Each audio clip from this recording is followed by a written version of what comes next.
Morning. How's everybody doing on a Sunday morning? How's everybody's Sunday going? Good to see you guys again. This is United versus Everybody. I am your host, Sean, and we are back today. Second 2-all draw on the road as Manchester United and Spurs split the points on the day thanks to an excellent get us off our seats Matthias de Ligt equalizer. More on that a little later. Were we lucky? Was it deserved? Did errors cost us 2 points? I'm always open for you guys' opinion on all that. But today, we're going to look at some of the overall stats. We're going to look at the overall tactics, a little bit of what both managers had to say after the match. And of course, I've got 3 takeaways of my own to share on as I rewatch that match as well. So yesterday, we went through player ratings. We did some initial match reactions, so go back and watch that one as well if you guys haven't yet checked that. That was a really cool conversation we had yesterday. Always love having a good, engaging chat. But today I want to hear your thoughts. I want to hear your opinions as well, so make sure to get involved today. So like the video, please subscribe to the channel if you are new. Check those memberships as well. We do have that WhatsApp group now for Starting 11 and Legends members. And then also, real quick, tomorrow and Tuesday, I noticed that GoGoalShop, where I get a lot of jerseys, I've promoted them a lot. Tomorrow and Tuesday, they're having a flash sale. So it's 2-day only flash sale. Crazy deals right now. If you guys have been sitting on the fence with, jerseys and things for this year, you don't want to give the Glazers money, go check out the flash sale. It's going to be $12.99 for either the home or the away strip this year. You guys can go on GoGoalShops. And if you use that code in my video description, if you scroll down in the video description, you'll see there's a little 6-digit code. You do get $5 off when you use that code to register if it's your first time using the site. So crazy good deals on GoGoalShop. You guys have seen me rock the jerseys several times. Excellent quality and not expensive. No money goes to the Glazers. It's awesome. So just remember to use that code in the description and you guys can get extra money off. I'm always trying to hook you guys up. They were kind enough to hook me up with that little code for you guys. So let me get stuck in with the chat and see what's going on. Who's in the house today? Let me know how your Sunday's going. It's snowing here, by the way. It's been snowing all morning. I woke up this morning, still snowing. We probably got, I would say quarter to a half an inch of snow. So awesome. I don't really mind the snow. Especially on Sundays when you can kind of just chill and relax. I'm going to make some potato soup later. It's going to be a nice, cozy little Sunday. Maybe get the fireplace roaring later on tonight, throw on some music, and just hang out with the missus and the dogs. Just kind of curl up on the carpet and just hang out. But Lucky Singh in the house, de Ligt, Lenny Euro, we need progress further in the next 2 games. Yeah, I think we're seeing some progress. I mean, not everyone feels that way, but I think we're seeing some progress. But big up, Lucky. Good to see you again. Danny B in the house. Big up. Yes, please do hit that like button for me, guys. Do appreciate it so much. Jim's in the house. Welcome back, Jim. Hope you're doing well, my friend. How things going on a Sunday?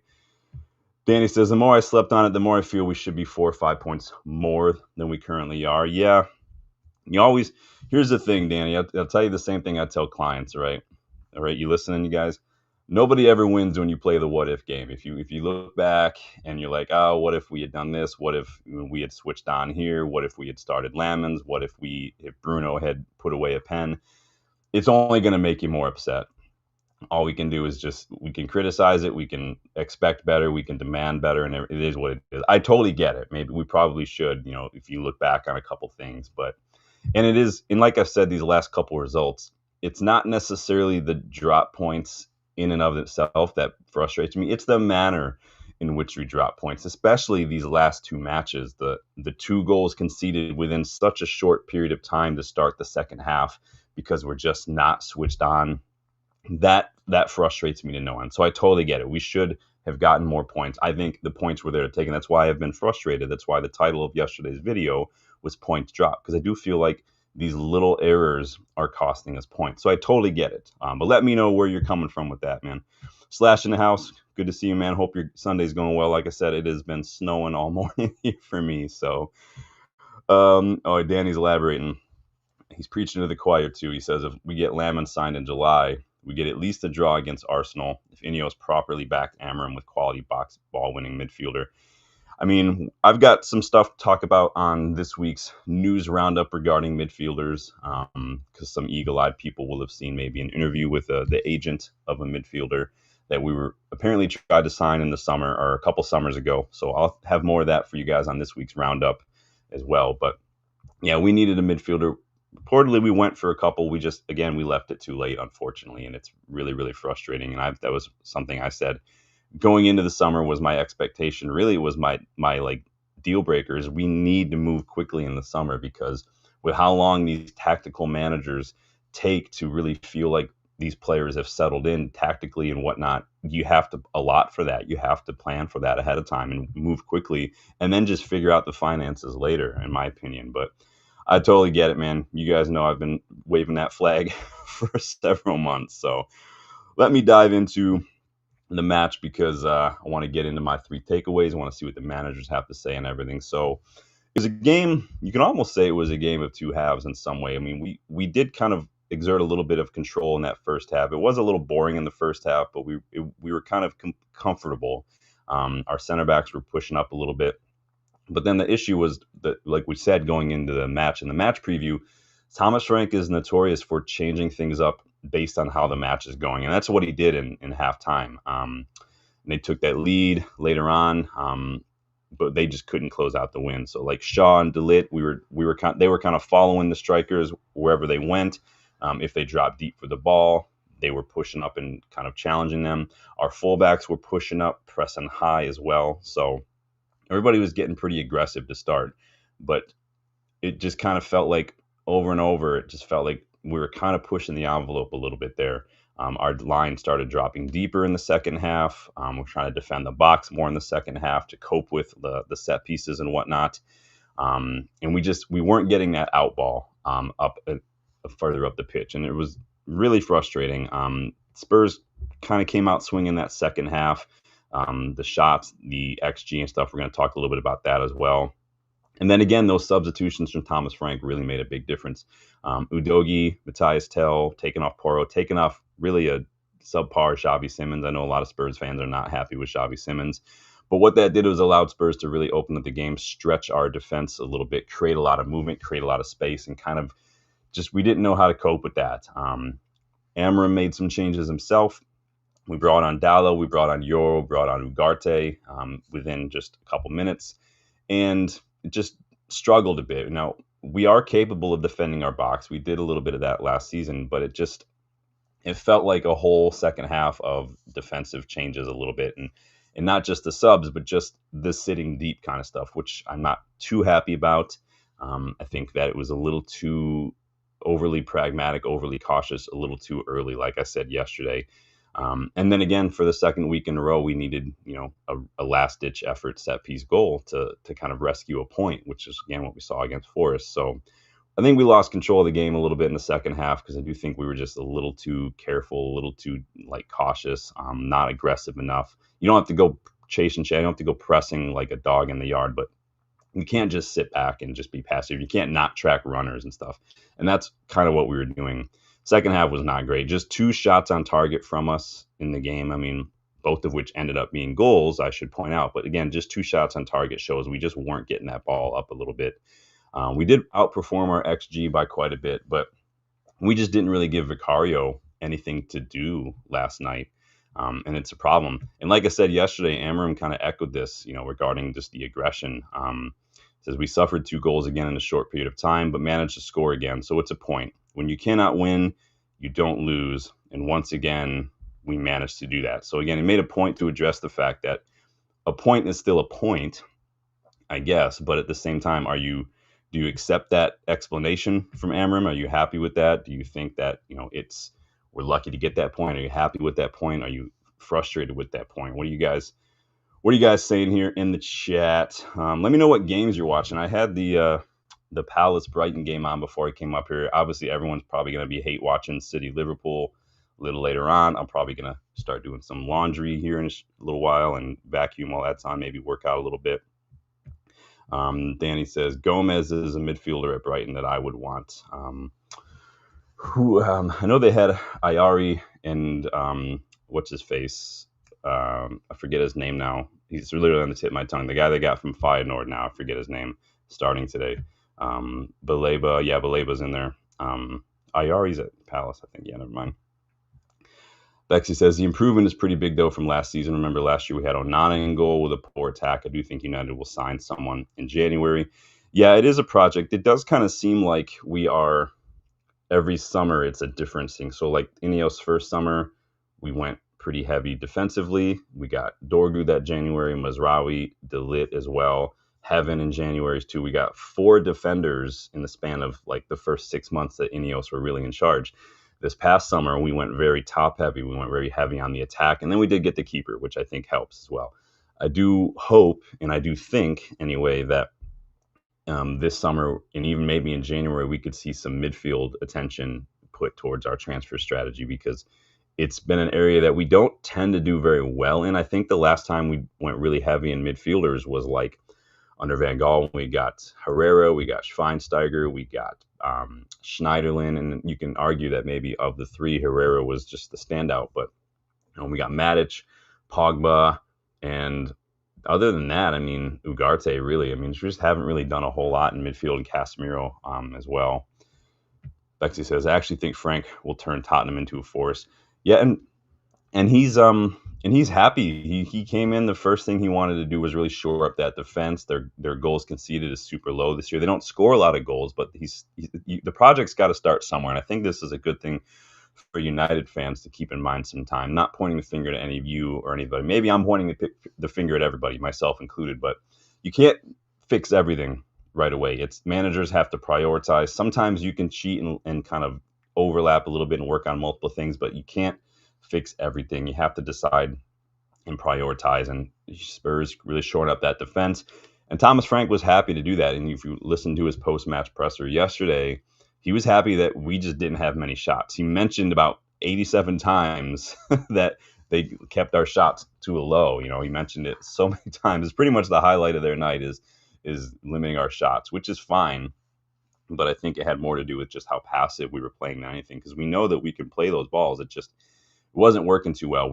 I think too often we were trying to find a runner like Mbumo, who was literally just being double marked a lot. That was just hoop and hope. It's like a quarterback in the NFL thrown into like double or triple coverage. It's not smart. It's just not going to work out too well. Now, hopefully we could have had someone else like 10 yards behind to maybe sweep up that second ball, but alas and alack, it wasn't going to happen, especially when you're down to 10 men. So then he says, great tactical. Yeah, I mean, I don't have a problem with Frank. I think he can be a little surly sometimes. He is a bit of a sore loser. And I always find that everybody's a sore loser, but when you go in on pressers and you start complaining. Remember a couple of years ago when we beat Brentford and he was just the worst loser I've ever seen in my life in that match. That was hilarious. But I don't know what you guys think about Ruben Amorim's comments about just, hey, if you can't win, the point is still ideal.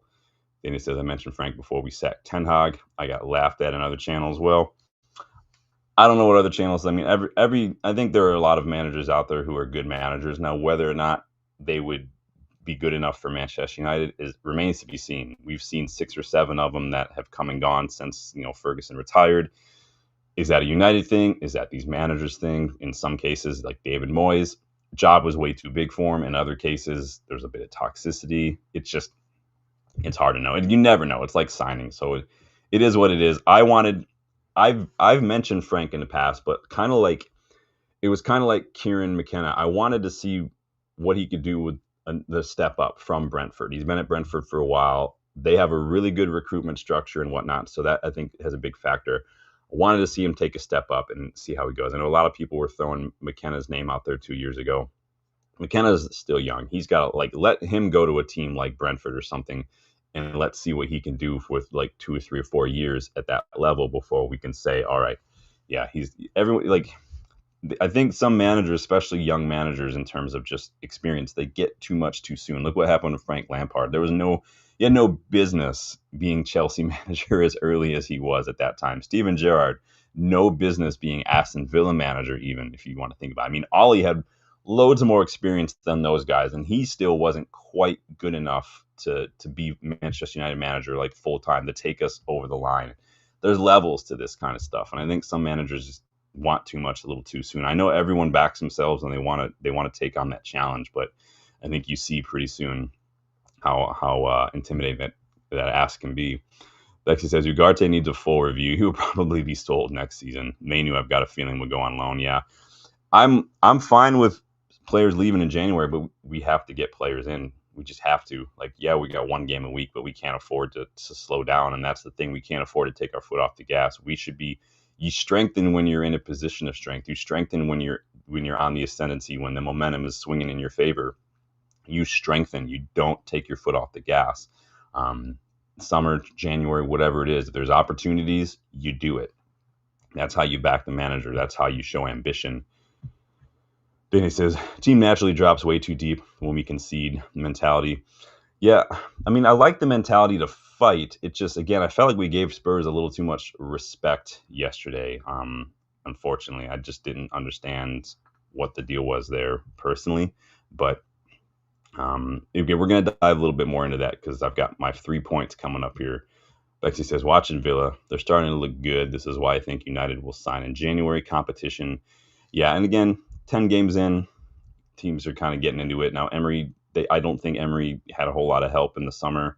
They were signing a lot of players on loan last season and weren't really helping them out. And you got Sancho. When Sancho's on the pitch, you're basically, you're playing with 10 men at that point. So I think I honestly got forgotten until recently that Sancho was at Aston Villa. The dude he's just not a footballer anymore, man. When you don't prioritize it, when you don't make the sacrifices, when you don't have a shred of humility, self-awareness, or professionalism or maturity, you just can't bank on just talent alone. Like, you just can't. Talent will wither away. You have to make changes. So Jim says, I heard some United fans were saying that Šeško was faking injury. Well, that's just ridiculous. It's clear that Šeško, yeah, I agree with Danny here. It's clear that Šeško's, he's getting in his own head a little bit. There's, we've seen that he can finish. We've seen at Leipzig he can finish with one touch shoot. He's clearly hearing it. He's clearly looking at his numbers. He's clearly hearing the criticism and stuff. And this is why, like, I never understand it. Like, just support them. Even if you're not happy with me, you don't have to say anything. But the players hear it. Now we can say, like, professional footballers, they're paid a lot. They shouldn't. Like, they're human beings as well. Like, it is, even if they're not reading social media, their friends or family, everybody, they're people are telling them what people are saying. It's just the way it goes. And so I don't get it. I think if you're a fan and you want your team to do well, then beating them up and tearing them down all the time isn't really necessarily a big help. But it is what it is. To each his own, unfortunately. Yeah, Forest versus Leeds. Yeah, I know that Sangare equalized early on. I forgot Leeds signed a couple of players this summer. They got Stach from the Bundesliga as well. Danny says, that's the nonsense from the fan base that killed Højlund's confidence. Yeah, they will. I think that's the problem. And Amorim also mention recently, like this stuff does get to him. I mean, so many players say it now. I'm like, I get it to a degree, but that's also on the club and to a degree on the players and a big degree on the fans. Like, just chill, man. Just take a day off sometimes, personally. So let's dive into my thoughts here, because I've got some. I know you guys got some. You guys know this is how we do things on a regular basis, starting with a little bit of the bad, and then we'll go into the fun. So starting with number one, where's the intensity? I said it after the Forest match, and Amorim said it again yesterday too, following the match.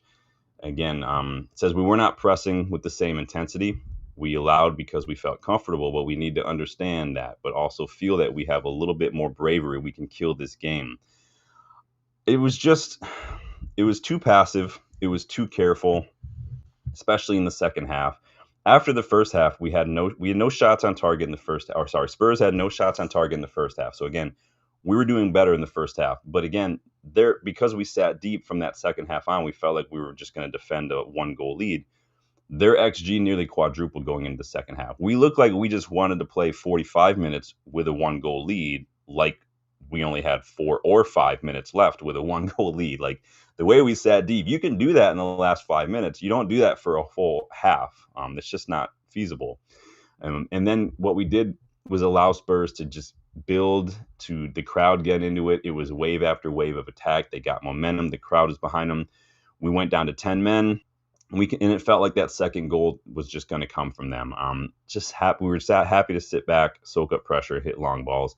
And the last two matches, like I said, have sort of been like that, at least, especially when it came to the goals we conceded in the manner in which we conceded them. Now, again, I understand that much of what we saw against, like, the Scousers and against Brighton was very oppositional analysis based. Very, this is what Liverpool are not good at. This is what they are good at. This is what we're going to do. Like, that part does play into it. But I wouldn't mind seeing a little bit more of that aggression, a little bit more of that intensity on a regular basis. Like I've said many times, success breeds expectation. It's not enough for me to say, well done. It's, I say, well done, now do it again. That intensity, that pressing, that control, that dominance, you have to maintain that level. It just is what it is, especially with one game a week. I don't know what DeLitte's going on about being tired. It's one game a week. And the reason we have one game a week has to do with you lot and Amorim not doing what you need to do last season. So you have to take accountability for that. You can't step off the gas. We need to keep, like what we saw against Chelsea. Again, we totally dominated Chelsea. Like, why can't we do that week in, week out? Why do we go on the road? We switch off for 5 minutes. We look complacent. We look too lackadaisical. And then it got worse when we made those substitutions. We lost the intensity. He won the most duels in that in the match. He was also the most fouled player. So he's the player who is getting stuck in more than anyone else in the match. And then he gets taken off for Dallo, and it shit hits the fan. You know, we could see 2 goals after Dorgu was subbed off. I'm just pointing out a correlation. Casemiro, a rock in midfield, 15 goals conceded when he isn't on the pitch, and just 5 conceded when he is on the pitch. Casemiro, again, experience. He knows where to be. Ugarte comes on, and shit hits the fan. He's getting run all over the place. He's just standing there. He's getting completely dribbled past, just walked past in some cases. Like, it's just unfortunate, man. That intensity dips when we face certain opposition. Intensity dips when we have to make changes, and that's why I've said the other day, our bench maybe not as strong as we thought it could be. So really, really frustrating from that one. Not very happy with the drop off in intensity when we've been playing so well, and that's what really frustrates me, is because we know that we can do it, but for some reason we can't maintain it. It's really, really frustrating. So Danny would rather play Kone over Ugarte. Well, he's getting a little bit of minutes. I don't know. I didn't even look if he got any minutes yesterday. Was it the under 18s yesterday, or was it the under 21s? Hold up, let me see. Because he came on for like a minute the other day, so it was the under 18s yesterday. So he probably wouldn't have played, unfortunately. But do the under 21s play this week? No, the women play this week in Champions League. But yeah, I totally understand. I'm glad to see Fletcher on the bench yesterday. I mean, I get it. There's not a whole lot of options out there, but we'll see. I think some of these youngsters, again, I've got a video coming out over the international break. I'm going through a lot of the under 21 players, most of, if not all, and then a few hand-selected under 18 players in the academy. And I'll be going through our academy players. It's a very big deep dive academy watch and loan watch video. So if you're into the academy, if you want to know what our youngsters are getting up to, spoiler alert, Harry Amos scored his first goal for Sheffield Wednesday yesterday. If you're into that kind of stuff, keep a lookout for that big video. We got a news roundup coming, and I've got another scouting report special coming for you. One of the players in that scouting report was man of the match earlier this morning with a pair of assists for his club. So extra credit for anyone who can figure that out before the end of the stream. Sally Asoni, welcome, says, good afternoon. Amorim decision-making are most often very ridiculous. Why are you making changes just for the sake of it? These people criticizing Shesko because of yesterday. Yeah, I don't get the Shesko hate, personally. I tweeted about that earlier this morning, too. I just don't get it. He's got literally 200 minutes less than Gyökeres. He's got 1 less goal involvement this season in the league than Gyökeres. Gyökeres is 5 years older and was arguably one of 2, like, the best strikers in football last season, and yet people are digging out Shesko. And I've said it many times. People look at transfer targets and they're like, I want Wharton, I want Anderson. They're Premier League proven. They're Premier League proven. I want this manager. They're Premier League proven. But they conveniently just neglect the other side of that coin and just refuse to give any players who join from outside of the Premier League any time whatsoever. There's a reason people say Premier League proven, is because they think that means you don't have to adjust, which means you think everyone else has to adjust. Some players don't. Some players come in and hit the ground running like Bruno, but not everybody does. Look at Gyökeres. The guy was scoring like 60 goals a season for Sporting, and all of a sudden he's just 4 goals in the league. Like, let's chill. I get it. No, I totally agree. The Amorim thing, yeah, the one thing I forgot to mention yesterday with these subs, and I'll do it now since we're still talking about the intensity, we're going into an international break. I don't see the importance of resting anybody, like taking anybody off or anything like that. Now, it's one thing I think I read that Casemiro said he took a hard knock and felt something. Obviously, Shesko felt something. Maguire hamstring, but I didn't get some of the other changes. Like I didn't see why Dorgu had to come off. I thought that was rough. There's just no need for it. You got a break coming up, and that was something that Bill said yesterday when we were watching it, and I was like, it's a good point, but I also do understand that sometimes you do have to keep everybody match fit, and it's hard to pick and choose. Was that the right time to make those changes? Should we have waited a little longer, especially with Dorgu? Because I do think that a lot of that fell apart.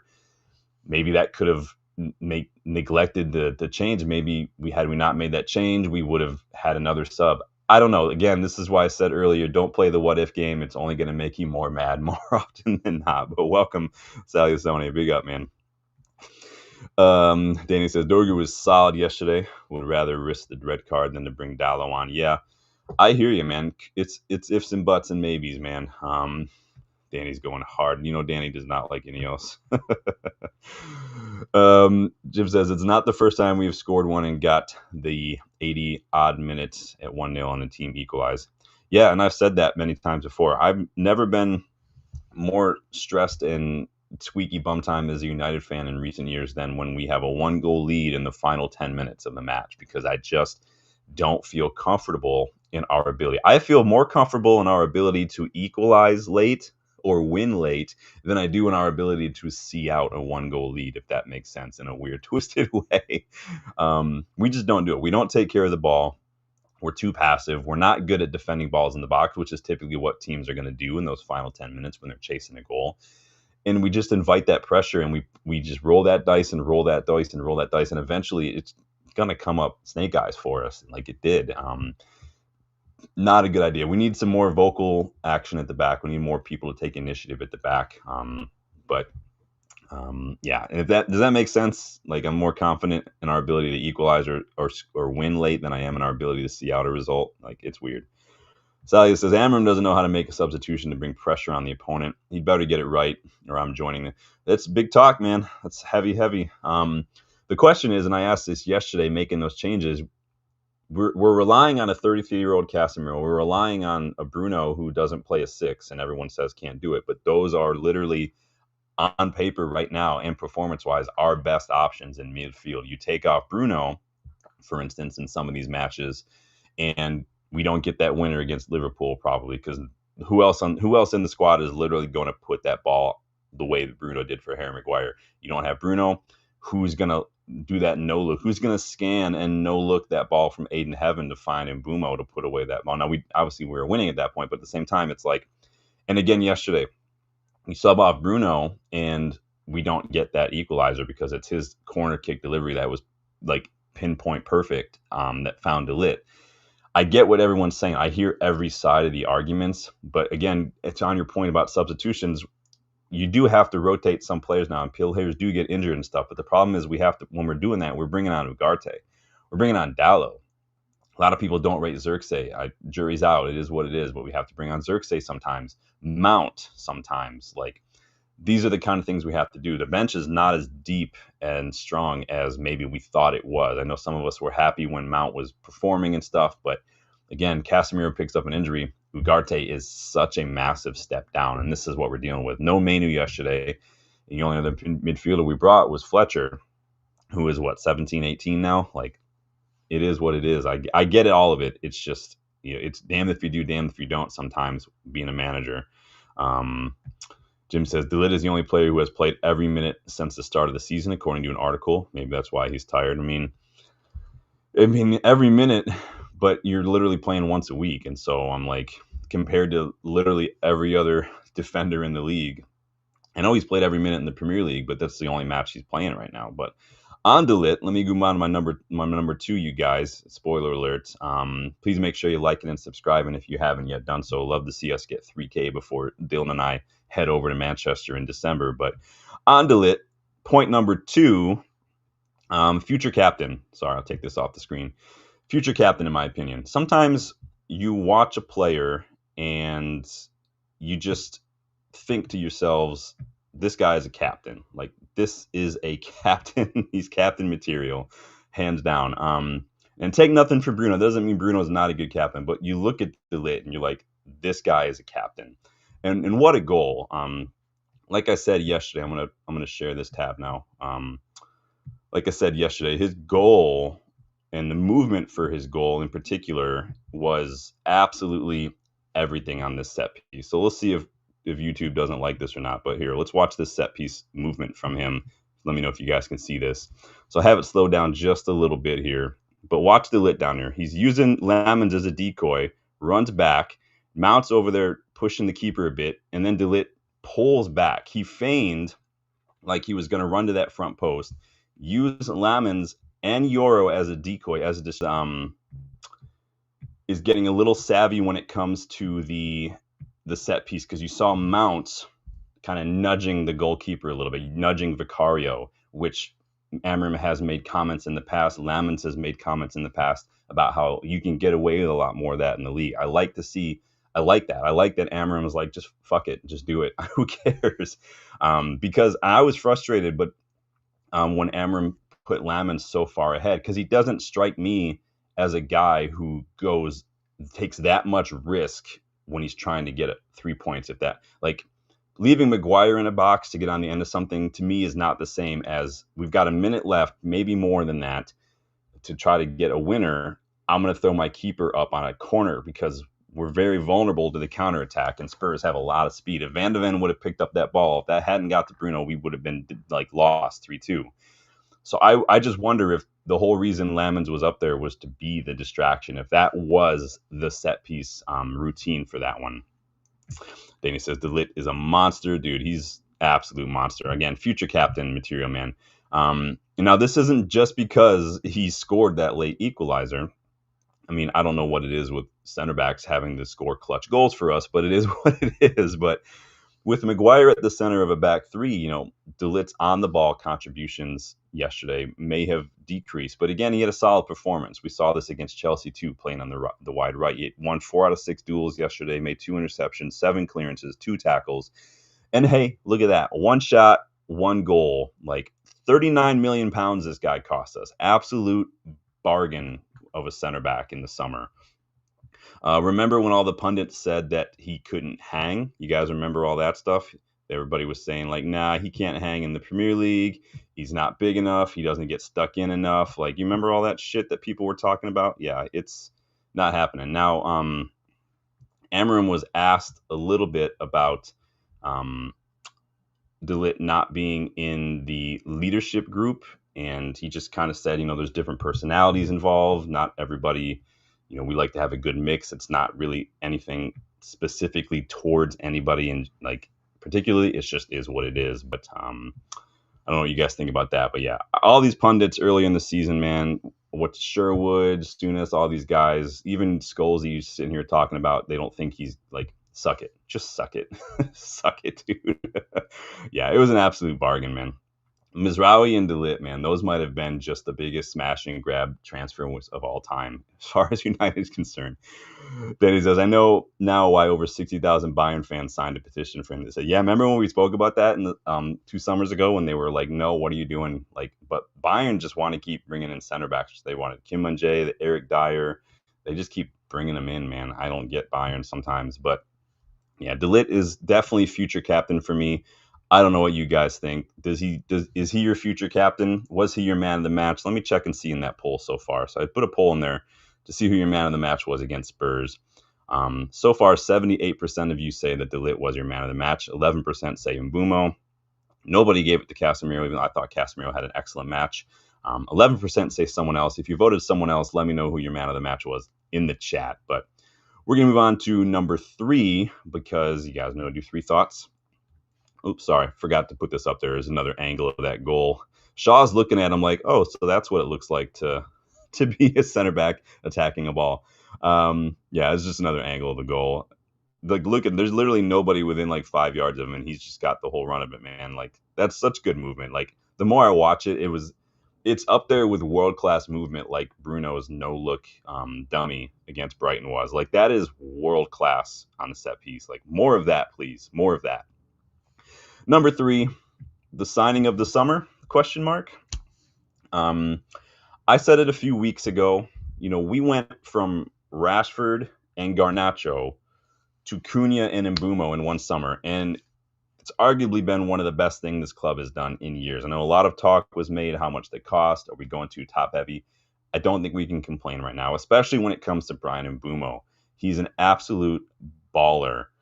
I think he could be the signing of the summer just for the Premier League in general. He's doing such a great job. Now, Jim in the chat now shared this in the United vs. Everybody WhatsApp group yesterday, that Brian Mbumo is now 1 goal away from matching Alejandro Garnacho's Premier League goal tally from the entirety of last season. Remember, last season was a very good season for Garnacho as well, and it's already early November.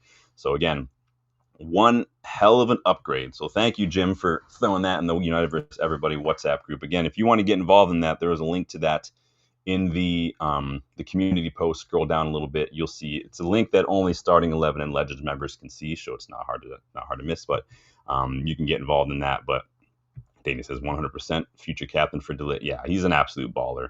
But I mean, it's not too shabby for the October Premier League Player of the Month in Mbumo as well. 5 goals in the league, 6th right now for top goals, although I haven't checked it yet today because that was yesterday. He's averaging a goal involvement like every 60-ish, 65 minutes or so right now in Mbumo. So very, very good return so far. I mean, nothing really from Alexander Isak, nothing at all from Florian Wirtz. I mean, is Mbumo the signing of the season in the Premier League right now? Someone tell me if there's an argument to be made for anybody else who was signed this summer, if they're the signing of the season. I can hear an argument for Woltemade, the way he's come in and just like a duck to water. Again, Premier League proven, not really a thing. But I think Mbumo is definitely the signing of the summer for us. I mean, aside from Mbumo too, even just take away from Mbumo altogether, our attack is looking more and more settled, and it's about time, right? But again, like Danny said a couple times, that has a lot to do with Ineos and how slow we're moving. I told you guys, have to move quickly in the summer, because look at how long it take for Mbumo, for Šeško, for Lamens to start clicking a little bit. I mean, Šeško had back-to-back goal involvements in a couple of games, and apparently was a waste. But remember, Mbumo was Dylan's pick for top scorer for us this season, so it's not too late to change. I've changed mine too in Mbumo. My original one in the summer was Bruno. Remember, Dylan and I went through last week and revisited our predictions and things like that based on 1 year of Ruben Amorim. So go back and watch that Kickabout episode from last week. That was a fun episode. Then it says 15 to 20 goals this season, 100%. Yeah, he's signing this season for me, for sure. He's an absolute beast. He's doing so well. So happy with that as well. Very happy with that. I know he was one of the best attackers in the Premier League for a while now, and we got the other one in Cunha. So I'm really happy with that. I have a bonus for you, though. So I want your thoughts on this as well before we move on here. Oops, sorry. I've got some injury concerns right now because we picked up a couple injuries yesterday. We saw a few players taken off through injuries and knocks. Casemiro said that he felt something yesterday. Šeško had a little something going on in his knee. Now, early early reports were coming out yesterday that it wasn't too serious, that he was set for some MRI or some scans today to really assess, but the early reports suggested it wasn't serious, but he definitely felt something. I don't know if it was knee on knee. I didn't really see any contact. If it was contact, it was the slightest of maybe like knee on knee or like foot to knee or something. I don't know. You guys let me know if you saw anything. Maybe he just kind of stepped on it wrong. Maybe he hyperextended it a little bit. I don't know. So Casemiro said he felt something. Šeško definitely felt something. Maguire definitely looked like a hammy for Maguire, the way he was holding it for a hot second. Obviously, Euro had to come on. I know that we're on a 1 game a week schedule right now, but we're also in a really good place points wise. And injury to key players is not ideal right now. And then you got AFCON coming up right around the corner. You've got the FA Cup. It's going to be here before you know it. I don't want us to keep losing. This is why you have to rotate sometimes. You have to keep everyone fit, and you don't want to overload. Now, I don't understand how 1 game a week is it, but again, you just never know with some of this stuff. The hamstrings could pop up, contact here, wrong move there, overextending, rolling your ankle. I mean, it's just going to happen sometimes. So it's hard to plan for that kind of stuff unless, that's why you avoid injury-prone players. But here's a question, though, for you guys, and you guys can let me know in the chat. Is 1 game a week actually working against us a little bit? And here's why I think. Is it actually reducing the need for rotation because you're thinking one game a week, these players shouldn't be tired. I have my core 11. I don't need to rotate them. They're fine. Is that hurting us because we're not rotating enough? Do you trust the bench? Because I'm not entirely sure that Amorim does trust the bench. He seems very, very reluctant, unless it's a defender. He seems very reluctant to make any changes. I mean, midfield, we're not super deep in, so I understand it a little bit, especially if he doesn't think Kobe's quite ready yet, or, I mean, Ugarte, who's just not good enough. But you let me know, are we not rotating enough? Does the one game a week, is that working against us a little bit because it's making us think we don't have to rotate? Do you trust the bench at all? Let's see. Danny's got some targets out here. DeBast, Stiller, or Hackney in a proper wingback. Dude, Hackney, match winner yesterday. Hackney with a silky, I don't know if you watched it, any highlights, Danny. He had a silky little flick off a shot. He was in the box, onside. One of his teammates ripped a shot, and he just got a silky little touch to it and deflected it, and it went in, man. Just good positioning, man. Try to get Gehi. Yeah, Gehi's good. If I thought there was a realistic chance we could get Gehi, I would say go get Gehi, but I do think that we're going to wait and see what happens with Licha, and I think we're probably going to opt to try to extend Maguire's contract on lower wages and Shaw, because you can't argue that Shaw hasn't looked good, that Maguire hasn't looked good. The only question mark is Licha. Now, I don't want to build the future around these guys, but I think that most owners, most sporting directors, if they can avoid having to do that and instead prioritize that midfield and maybe a wingback, they're probably going to do that. I'm not saying I 100% agree with it. I'm just saying this is probably what most of these sporting directors and owners are probably going to opt for. We aren't Madrid. We're not City. We're not just going to go. City, literally, you guys remember, they got like 10 players in 6 months. It's not United. We can't do that. So, but we'll see what happens. It's all going to depend on fitness for these guys, I think. Bexy says, for this season, it's better to play one game a week. United aren't ready. Yeah, I definitely don't think we're ready for 2 games a week, and I think that we would be struggling. Last season, we talked about it on the Kickabout. We kind of prioritized Europa League a little bit to the detriment of our league form. I think it had a lot more to do with the fact that even the shittest Premier League side is probably still 10 times more physical than, a really good European side. So I think that has a lot to do with it. But Danny says, slap 100 million on the table. Why did something happen in these games? Like I said, I'm not watching it. I'm going to wrap up here and go watch this Liverpool match a little bit. So what do we got here? So far, it's still 1-1 Forest Leeds, 0-0 Palace Brighton, 1-1 Brentford Newcastle, 2-0 Villa over Bournemouth. Man, it's interesting. This top half of the table is insane right now. We'll talk about that in a hot second too. Bexy says, I think Ineos will surprise us in January. They're desperate. Well, that was one of my hot takes too. If you guys remember, that we will sign a center midfielder in January. I think we will. Danny says, they have to go, Sean. They're a rot that keeps us down. I'm not disagreeing with anything. Just because I throw out the other perspectives doesn't mean I 100% agree with the other perspectives. You guys know one of the catchphrases here on the channel is context is key. And context sometimes is just another angle of looking at things. So I agree. If money wasn't finite, if we didn't have other priorities, yeah, center back. But I think Heaven obviously is seen as a first teamer. I think that probably one center back again will go. We did just lose a couple this past summer. I think Maguire could easily go. And then it's just about the question of fitness with Licha and Shaw. Shaw is always a match away from going down for a month or two. Licha is still jury's out on how he recovers from this latest this ACL issue. We've seen players come back and do just fine. Van Dijk had his ACL issue 5 years ago or so, and he's been fine since. I mean, they must have just replaced his leg bone with a twerk bone, because that's all he can seem to do these days. But it is what it is. But the point is, it's not the end of the world. It's just we don't know yet. And so Licha can go on and play for the next 5 years at the top level and be just fine, and then we won't have to worry about it. But if we lose Maguire because he doesn't want to take a wage cut, if Shaw can't stay fit, we probably do need to go get a center back. And so it could be priority, but especially in the 3-back system, because I don't want to see Mazraoui just shoveled in there every single week. So then he says, fair play to Slab, had been brilliant, but if we want to compete, they have to go in the summer. Yeah, no, I'm not disagreeing, but I do think that a fully fit Licha, De Ligt, and Yoro is a good 3. Heaven is a good backup, maybe a good older kind of 4th option would not go amiss, because I don't know if Fredriksen's ready yet. And I just don't know if I want to count on Mazraoui as a center back all the time. So we'll see. Bexy says I'd probably keep Casemiro for another season. A wise head in the dressing room, lower wages, obviously. Well, we'd have to extend it because he's available for free in the summer, and so it just depends how we do. Damien says we shouldn't have to pick and choose, get all four. We shouldn't have to. In an ideal world, yes, but I mean, Ineos are still trying to catch up from a lot of PSR stuff. I don't think anybody planned on them just extending the credit line this summer. That was never even a thing for me, given how much debt we have. I didn't think that they would want to come in and add to the debt, but fuck it, they just don't care.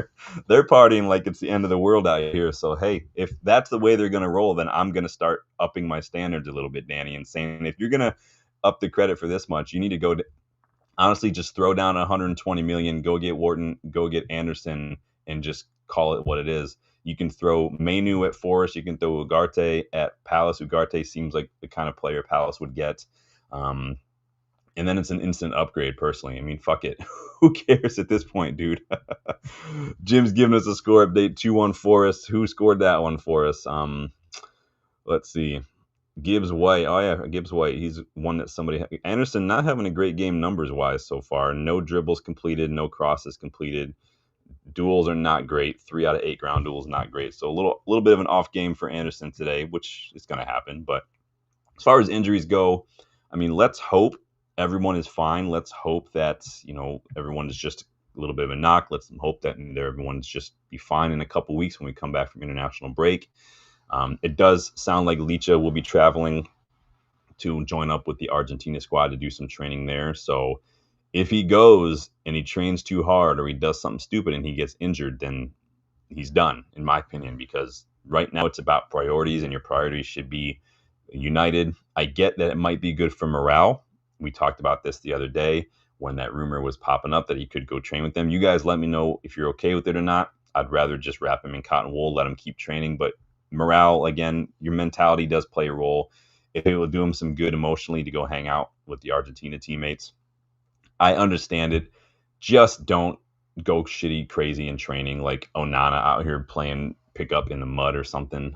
That's just stupid. It's just absolutely stupid to do that. And so it is what it is. Bexy says Forest have a decent team. Well, we'll see.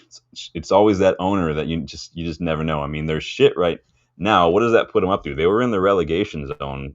Weren't they heading into the weekend? What does that put them up to now? Because they are... So that's jumped them up to... Nope, they're still in the relegation. They're still... Yeah, they're still on 9 points. Only... they haven't won yet. They've only had the one win so far, but they're still down lane. If they get relegated, I am going hard after Anderson. I don't care. We should be first in line. If it looks like they're going to get relegated, we need to get that deal locked up. I'm talking like March, April. Throw down some money. Get the signature. Get the okie dokie from Anderson and his agent, and get it locked in. Because if we don't, then we're fucking idiots. Like, not even joking. If we don't take advantage of that, we are idiots. Salia says, with Villa leading 2 goals in nil and Brighton still 0-0, we're better in position this season. Yeah, what are we up to now? I mean, we were 8th going into the weekend. Where are we at? Oh, we're 7th now. Hey, look at that. Don't even have to play, and we're moving up the table. That's what I like to see. Bexy says, honestly, Lammers has been great. Yeah, he's an excellent keeper. A little shaky to start yesterday, that ball. He took his eye off that ball from that back pass, and it trickled out for a corner, but he got back into it. It's fine. Salia does not like that Licha is going to train with his Argentina teammates. I mean, I see every side of it, right? I am club before country, so I am like, but again, this is one of those things. He's got to be smart and he's got to be discerning about this, because if he goes and he does some stupid shit and he hurts himself or he kind of delays his recovery, then he's done for me, because then that shows that you chose to go do some stupid shit over prioritizing your United career and return from fitness. So it's a big test. We'll see if he can hang. That's 8 games, though, against Spurs without a win. So there's that. I really wanted 3 points from this one. I expected 4 from our last 2 matches with this before in the Forest game. I thought that we could have gotten 6 looking back on it if we hadn't just switched off for a couple minutes here and there. Maybe if Šeško doesn't take 800 touches. It is what it is. I'm not writing him off. I'm just saying he should have not taken 800 touches, but that's a confidence thing. Um, is two um, is 2 points from 6 points in these last two, is that good enough for you? Is it, you think that those kind of performances are good enough to get us top six, top seven, top eight, top half of the table? We can't keep conceding stupid goals, man. We got 5 wins, 2 draws, and 2 losses in the last 9 league games. I think arguably that's a decent run for a team that's looking to finish top fifth. But I think that we've already, especially too, when you consider we've already faced Liverpool, City, Chelsea, and Spurs, and against those tough teams, we've only lost 1 match in those, and we've beaten 2 of those teams as well. So 2 wins, a draw, and a loss against Liverpool, City, Chelsea, and Spurs is not a bad return. So you can look at it from a lot of different ways. In some ways you look at it, it looks shit. Other ways you look at it, it looks good. So, but we'll see what happens. We're in 7th right now. There are like 5 teams that were all on 18 points with us at the time, and so there was just 2 teams. So between like 2nd and like 10th, it was like a 2-point swing. So I said going into this weekend that the other results could play some big roles for us. Our upcoming features, our fixtures, a lot of them are very winnable. We've got some potential banana skins in there with like Palace and Newcastle, but we've got a lot of really winnable games in there. But they are going to be against these set piece, these crosses, these physical sides. So we're really going to have to avoid switching off like we've done in recent weeks. We have to avoid kind of leaving gaps in midfield. And we need to get more players scoring goals. The +1 GD is the worst right now in the top half of the table. At least it was when I looked this morning. We need to stop conceding cheap goals. Only 4 teams have conceded more than us: West Ham, Wolves, Forest, and Burnley. We have got to stop leaking goals. So again, we've got a good defense, and our defense sometimes is good. We just concede stupid goals, and it's got to stop. What did you guys? 75% of you are going with De Ligt. I'm going to go ahead and end that there. If you did vote for someone else not in the list, let me know who it was in the chat. Let's see. Check in the chat one more time, see how people are going. Bexy says Leach should not go to train with his Argentina teammates. Yeah, I'm a little more conservative too, so I'm always like, my motto for a long time was, when in doubt, don't. Like, it seems risky, just avoid it, man. Big up Jules, the crossbar king out here. Windy day, dude. The wind is rough, man. I've played in some matches, Jules, where it's so windy, I'll try to ping a ball and it just almost comes right back to me. It's ridiculous, but well done, man. Great to see somebody taking up the challenge there. Hopefully Jarvis, Stu, Rich, everybody else, hopefully they can get involved as well. But big up, man. Yeah, it's a question that we're asking, man. If it's a point gained or 2 dropped, I think that if you look at, this depends on the angle you're looking at it. Some people look at it and say the way we fought back, it was a hard fought point. I think just like the Forest match, the manner in which we conceded, we switched off for those 2 goals that we conceded within such a short amount of time to start the second half. I think that is frustrating. That's why I'm looking at it as points drop, because it's just fine margins like that that annoy me. And it sounds like you agree. The stupid goals are frustrating. The last 2 games we've got not control the game after halftime. It's like we didn't know whether to attack or defend. Yeah, it's just too passive. And Amorim's kind of said the same thing. Like, the intensity dropped. That was one of my points today. Was where was the intensity? Where was the control? We just dropped off this last week or so, and I don't know if it's like the end of the school year when you see the international break coming around and you're just focused on that. But super, super annoying, man. Jim says Lamens could have been man of the match. Yeah, I mean, he could have. I don't blame him necessarily for the goals when we conceded. I think the goals had a lot to do with, again, that passive, switched off defending. I mean, same as Forest. Nothing to do against Forest. It was just shit defending. So, Joel says it was like playing in tornado. Yeah, I've played in some crazy conditions. I've played in the snow. I've played in like freezing cold where like the ground was just a frost. I've played in like 100-degree heat in the summer. Sometimes I just want to go kick a ball around and there's nothing that's going to stop me. But it's good, man. It was a good shot. That screamer that you scored was an absolute pearl, man. That was beautiful. It was just me filming, or else I would have filmed more. But like I said, that was after like an hour of kicking a ball around, and I just put the phone on the ground and stood it up on its little case, because the case has like a built-in stand, and I was like, let's just try this, see if it works. Got it, and it was like, all right, we're done. Yeah, and Lamens couldn't really do anything. I think that the one thing I would say for Lamens, and again, this is going to sound like it's splitting hairs, but I think I would like him to understand that it's like when we're defending set pieces, he can come out and just plow through people to punch that ball away. He doesn't have to always trust that his teammates are going to be able to clear it, because more often than not, we fail at it. So I think he's good at coming out when it's like open play ball in the box, but I like on set pieces for him to just, if there's an opportunity to come and punch that ball, just come and do it. I don't care who you have to take out. If you get your hand on it, all's fair. And so I get that, but he's young. But I do like what I see. I'm really glad we signed him. It's one of my favorite signings of the summer. But those are my 3 thoughts, technically 4, because you got a bonus in there. So, but let me know what you guys think. Was it 2 points dropped? Was it a point salvage? Were we lucky? I want to know you guys' thoughts. Really good chat today. I'm going to go do some laundry and vacuum a little bit ahead of this Liverpool City match. And I will see you guys this week. We're going to do a news roundup this week. I've got that Academy and Loan Watch video planned. It's going to be a pretty long video, so we're going to try to get through it. And then obviously I got another scouting report plan. And then we'll probably do another kickoff, a kickabout over this international break is too. So I always try to have a lot of content for you when there's not a lot of matches going on. So keep an eye out for all that, you guys. But in order to make sure you don't miss, hit the notification bell. Make sure that you've liked. Make sure you subscribe. If you do have a second today, go back on your phone and hype a couple of the old streams. It does help the channel a lot. I don't know how. I don't know how YouTube works. They'll probably change that in another year, but it does help the channel. I do appreciate it. And remember, next 2 days, GoGoalShop's having a flash sale. You can get both the home shirt and the away shirt this year for $12.99 at GoGoalShop. If you use the code in the video description, you will get $5 off if you use it to register as well. But you can also go and check out the Unitedverse Everybody store as well. We got some new products in there for the ladies out there, and some new designs in the last couple weeks as well. So there is a link in the video description to the Unitedverse Everybody online store. So go check out that stuff as well. None of it goes to the Glazers. It's not expensive, and it's one-of-a-kind gear to help support the club and support the channel if it's something you're into. So I'll do a couple more chats, and then I'll let you guys get out of here. If it's still snowing, it's still snowing. Sally says, Aaron needs to understand that a red card at 3 points is better than worrying about players getting red cards. Do you guys agree? I mean, was it too cautious from Amorim? Was it too cautious from the players? I don't know. Sally says, do you think we should move for Tony?